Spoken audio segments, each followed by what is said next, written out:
I think if I were to try to describe anxiety in as few of words as possible, I would say that anxiety is a surface level fear for an underlying fear with much deeper roots. When you're able to let go of the resistance towards that deeper fear, you'll remove it from the roots.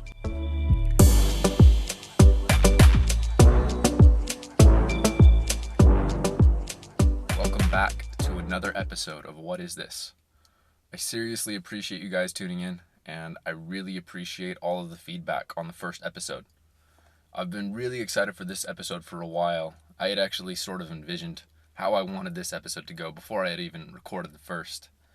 But I just wanted to share certain perspectives and understandings I feel like I've been able to collect about certain emotions that I've experienced. And specifically, the emotions that I wanted to talk about were fear, guilt, anxiety, anger, insecurity, and what I believe that they all have in common. Because I feel like they're incredibly common emotions that most people don't really take a whole lot of time to think about or try to understand. I just don't feel like there's a whole lot of awareness around these emotions. And I mean a collective awareness, as a society, or an individual awareness. We just know that when they come up, we are not having a good time. And that really seems to be the extent of the knowledge that we develop of them. So because of that, we categorize them into a bracket of these are the good emotions and these are the bad emotions. These are the ones I don't like. And when most people feel these emotions on a consistent basis and they try to tackle the problem of doing away with them, the prescription for the problem is often some sort of medical prescription. Take this Prozac and your problem might be solved. But the root of the problem is not that you don't have a prescription for Prozac. When you were a kid, your peace of mind and your happiness were not dependent on a pill. And as long as we're creating solutions like these for problems that we don't understand, I don't think we're ever going to create something that's sustainable because we're not tackling the problem from the roots.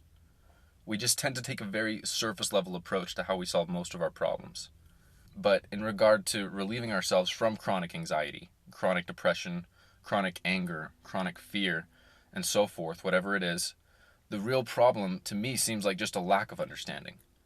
It's because we don't understand these emotions that they so frequently arise in the first place and often linger for so long that we begin to consider them a part of who we are. But what I believe all of these emotions have in common is that they can all be very helpful but are not necessary.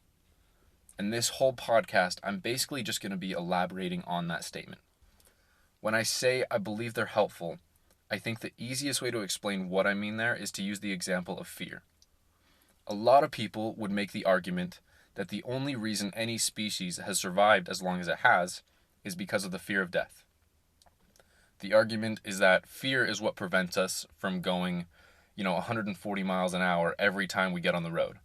Fear is what motivates us to avoid strangers in dark alleys in the middle of the night. Fear is the reason that we avoid dangerous animals in the wild. And this argument made a lot of sense to me. The argument that fear is a good thing in certain circumstances. It's obviously kept us alive this long. But as I thought about it a little bit more, the question came up, is it the fear that's necessary, or is it the awareness that the fear triggers that's necessary? And in asking this question, I realized it is entirely possible to be totally aware of a certain danger, and to simultaneously let go of the fear of the danger completely. You could choose to avoid the danger simply because you know you would rather live than die, and have fear play no part in that decision-making process. Fear is something you decide to let into your mind, and it is a decision. The reason that I say it's a decision is because fear is just another word for resistance, and resisting is something you do. And what you do is always a decision. You could be in a complete state of surrender to the possibility of death, and at the same time choose to avoid it because you know you would rather live.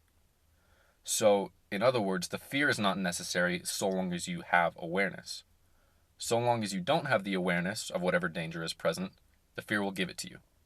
So obviously it can be helpful, but when you can maintain that state of awareness, at that point the fear no longer serves any purpose, and it becomes completely futile. And I think this is the same for almost any other negative emotion that we can think of, at least from my observation, that they're necessary without awareness, but with awareness they become futile. And the way I think that this relates to an emotion such as guilt, well, first of all, it's probably important to define what guilt is, and I think the simplest way to define it is just a feeling that you've done something wrong, which is very similar to a feeling of insecurity. The difference between guilt and insecurity is that the feeling of insecurity is that you are something wrong, that there is something inherently wrong with you. So somebody who often feels insecure usually often feels guilty as well, because if you believe that there's something wrong with you, then you usually believe there's something wrong with what you do as well. So in a circumstance where you feel guilty, or you feel that you've done something wrong, the only sane thing to do in that circumstance is to ask yourself, what is it that's wrong? What naughty thing did you do?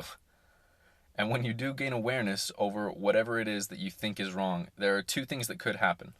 One is that you will see that you really did do something that you would rather not have done. And in that scenario, when you acknowledge that whatever you did is something you wouldn't like to repeat, you will never consciously do that thing again. And in that recognition, you will be able to watch the guilt subside because it no longer serves a purpose. It served its purpose in helping you to gain the awareness that you did. And the second scenario is that you will see that you've done nothing wrong, that the guilt was all a false alarm. And in that scenario, where you realize you've done nothing wrong, you will also watch the guilt subside because in that scenario as well, it no longer serves a purpose. So in the same way as fear, the awareness causes the emotion to subside. The guilt was helpful in helping you realize you were doing something that didn't make you feel good. But with the awareness that the guilt triggered, the guilt no longer became necessary, no longer served a purpose. So these sort of emotions are very similar to an indicator on the dashboard of your car. They present themselves to let you know, hey, there's something you're missing here, there's something you're not seeing. And so when you do see what the indicator was pointing you towards, the indicator no longer becomes necessary. It served its purpose. The problem when you don't understand this principle is that you might feel guilty, and rather than solving this problem through gaining awareness, your method of problem solving looks something like trying to hide from the guilt, trying to resist the guilt, or trying to numb the guilt with drinking or smoking or whatever method you choose. But the truth is you're never going to get rid of it by hiding from it or resisting it. That's a perfect example of a surface level approach to solving a problem. That approach is like putting duct tape over the check engine light on your dashboard when it comes on. In that scenario, because you never gain the awareness, the guilt will just stick around hanging out in your unconscious, and the longer it stays there, the more familiar the feeling of guilt becomes to you. The more familiar the feeling, the more it feels like it is becoming a part of you. And when this happens, certain actions and behaviors that used to feel inconsistent with who you are will now feel consistent with who you are because you've allowed the guilt to shape your identity. You've allowed it to define you. And we all just want to act in a way that's consistent with who we believe ourselves to be. But if you confuse who you are with the identity of a guilty person, then you will continue to act in a way that's consistent with the way that a guilty person would act. You will act out the role of somebody who is guilty and undeserving of love, all because of the confusion in not viewing guilt as an indicator, but viewing it as an identifier. And similar to guilt, this is what nearly everybody today thinks about anxiety, that it's an identifier rather than an indicator. When you say, I have anxiety, what do you mean? Are you saying that you're anxious right now, or that you have been in the past, or that you're going to be anxious in the future? I think that is what most people mean, that they have had a common tendency to become anxious in the past, and so they're just planning on becoming anxious in the future. Kind of like how eating and drinking and sleeping are all a part of living, anxiety has become a part of living. It's become habitual. And so you label it a part of you in the same way that you would your race or your gender. And just like guilt, anxiety is not an identifier, it's an indicator, but it will define you if you believe it will, and if you allow it to. Kind of like how if you leave an indicator on the dashboard of your car for a long enough time, you almost just consider it a part of your car. When anxiety becomes a familiar feeling, just like in guilt or any other emotion, the longer the emotion sits within your unconscious and is never acknowledged, the more familiar the feeling becomes. And the more familiar it becomes, the more it does begin to become a part of you. And when I say it becomes a part of you, I mean it starts to affect the physiological chemistry of your mind. What happens physiologically whenever you experience any emotion is you'll simultaneously establish a neural pathway in your mind. And the more you experience that emotion by acting out a certain behavior or thinking a certain thought, no matter whether it's positive or negative, the more refined that neural pathway will become in your mind. And the more this neural pathway becomes refined, the easier it becomes to slip down the path, and it takes less and less conscious attention. That is why tendencies become habits. The transition from a tendency to a habit is just the transitioning of a conscious process to the unconscious. This process is able to take place because of how neural pathways are able to become more and more refined. Because when they become more refined, it takes less energy to go down that path, which is why we're able to hand a process over to our unconscious. And it's immensely helpful because when our unconscious mind is able to handle a certain process for us, our conscious mind can allocate its attention elsewhere. Kind of like if you were in a Tesla that was on autopilot, as long as it's on autopilot, you're able to allocate your attention anywhere else. But that's why we can walk and talk, or why you can drive and listen to this podcast, or whatever you're doing. But this ability to transfer a conscious process to the unconscious, which is immensely helpful, can also be immensely destructive if you create certain habits, such as the habit of becoming anxious. When the neural network dealing with your anxious tendencies becomes frequently active, the neural pathways eventually become so refined that they work themselves into your DNA. And I'm obviously not a neuroscientist, I'm just talking about this as far as I understand it. But as far as I understand it, that is why certain behaviors, certain interests, and certain tendencies are hereditary. The DNA is passed down to your kids and your kids' kids, and that's what genetic memory is. There was a study done which involved an experiment on mice, and they were doing research for the purpose of better understanding certain phobias and anxiety. And so what they did is they trained the mice to fear the smell of a cherry blossom.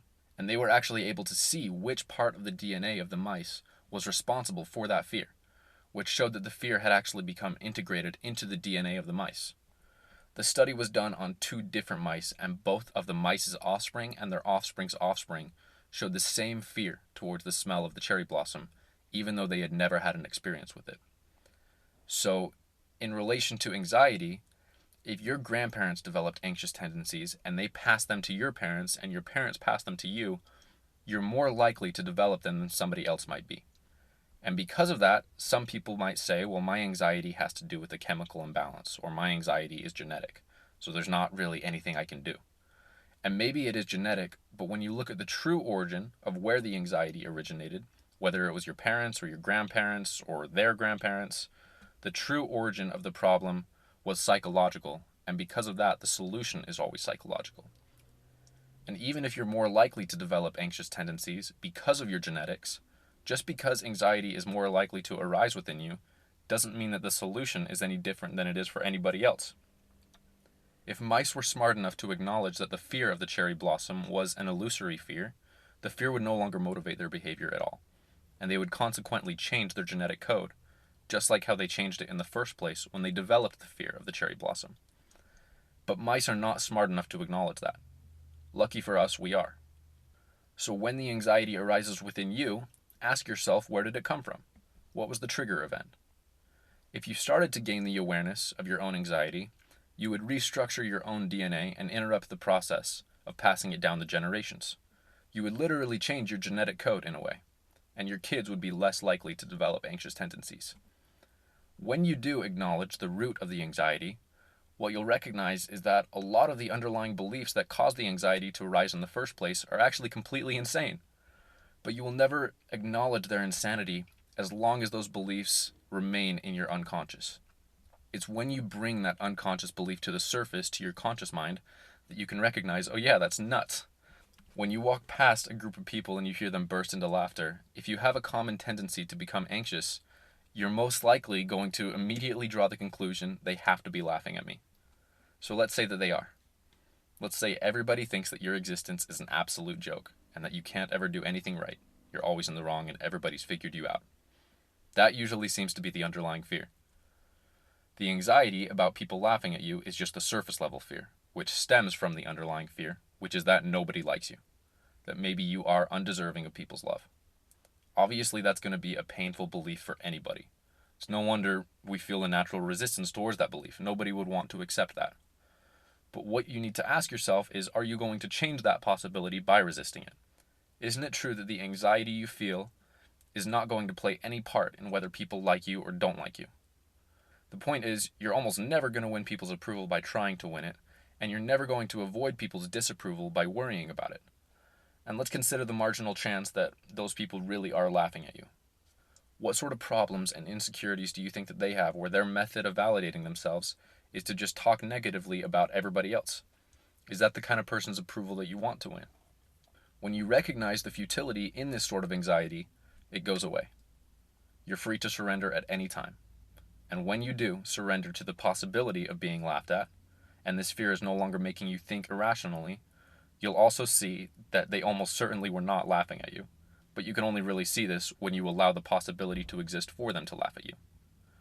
And I think this state of acceptance is what will actually make people like you more, when you don't care whether or not they do. Because people like to be around carefree people. So the anxiety doesn't serve any purpose at all in this situation. I think if I were to try to describe anxiety in as few of words as possible, I would say that anxiety is a surface level fear for an underlying fear with much deeper roots. When you're able to let go of the resistance towards that deeper fear, you'll remove it from the roots.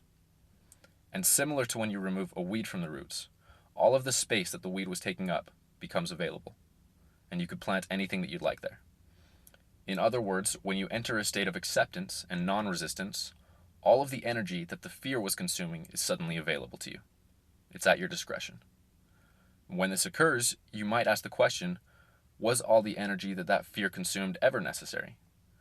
When you look at the current circumstances of your life right now, ask yourself the question, did all the anxiety and all the fear I felt in the past year contribute to my position in life right now in any way? When you have a fear, it's trying to tell you something. When you feel fear as you stand at the edge of a cliff and you ask yourself, what is the fear indicating? It's indicating the possibility of death. So it's very helpful fear. But the fear becomes unnecessary when you can maintain a state of awareness to the danger of the cliff and the possibility of death. When you experience anxiety, ask yourself, what is it indicating? And just like in any other scenario, when you gain awareness of what the true underlying fear is, of where it originates, the anxiety no longer serves a purpose.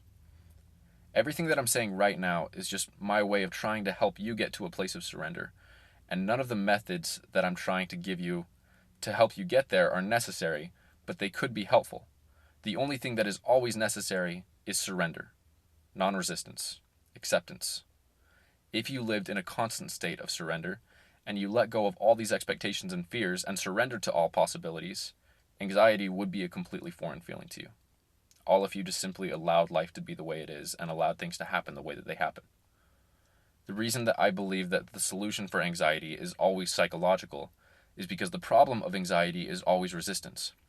If the problem is always resistance, then the solution is always surrender. But you most likely won't resolve your anxiety instantly. Although it's possible, it's much more probable that certain anxieties will continue to arise within you. And when they do, continue to surrender, and you'll watch the anxieties diminish more and more. I do think that in talking about these emotions, I could come off as sounding very pretentious, like I'm trying to imply that I'm completely liberated from them. And that's not it at all. It's just that my definition for what anxiety is what has changed. When it arises, I don't consider it a part of who I am. I consider it an indication that I'm unaware of some fear, and that reminder helps me to gain the awareness necessary in order to let the emotion pass. So the difference now is just that the emotional cycle completes much quicker because of how the definition's changed. And this episode was really just as much for me as it was for you guys.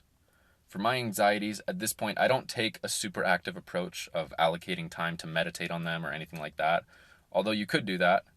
For me, I just live my life as it is, and when I feel anxiety, then I take the time to dive into seeing what the underlying fear is. In these podcasts, prior to recording them, I write an outline for certain points that I want to touch on and sort of create a guideline for myself to follow so that I can have an idea of the direction that I'm going. And in writing about anxiety in the outline, and in talking about it right now, I feel like my understanding of certain anxieties of my own was able to become much more clear. It's kind of like what I was talking about on the first episode of Discovering Truth. The more conscious you become about a principle, the more thorough your understanding becomes of it, and the closer you will get to seeing the real truth. And in talking about these emotions right now, I definitely feel like it's helping me get closer to seeing the real truth, that anxiety is an indicator which is helpful, but with awareness becomes unnecessary. And it's cool to see that intention with the podcast materialize for myself already. I do feel like it's also important to mention that it's very possible for somebody to misinterpret the message that I'm trying to convey and to think, great, now you've just given me another thing to feel anxious about. Now I'm feeling anxious about feeling anxious. Or now I'm feeling guilty about feeling guilty. What's wrong with me? And there's nothing wrong with you for feeling anything you feel. When you scrape your leg, you don't think that there's something wrong with you for feeling hurt. Physical pain is an indicator just like the emotions that we've been talking about. It helps you become aware of the damage you've done to your body so that you know to avoid it. And these emotions are just doing the same thing, but instead of to your body, it's to your mind. There's no need to judge yourself for feeling them, especially because they're most likely going to continue to arise within you. You're usually not going to get rid of the feeling instantly by entering a state of acceptance and letting go of the fear, because the fear has become habitual. Especially if you spent your whole life believing that there is something wrong with you, you may not instantly shift that belief because you spent so long refining it. So it could take time, but each time it comes up and you gain awareness over it, the next time it comes up will be less intense, and the next time less intense. And in this process, you're slowly disidentifying from the emotion. So if this podcast does nothing for you but give you the hope of liberating yourself from anxiety, then I feel like I've accomplished the primary intention in recording this. Because if you really understand what I'm saying when I say that the root of all anxiety is resistance, then that understanding alone will put you on the right trajectory to a state of liberation from anxiety. And once you're on that trajectory, it is impossible to veer off because you can't unlearn a principle. That's it for this episode. Thank you for tuning in, and I'll see you on the next.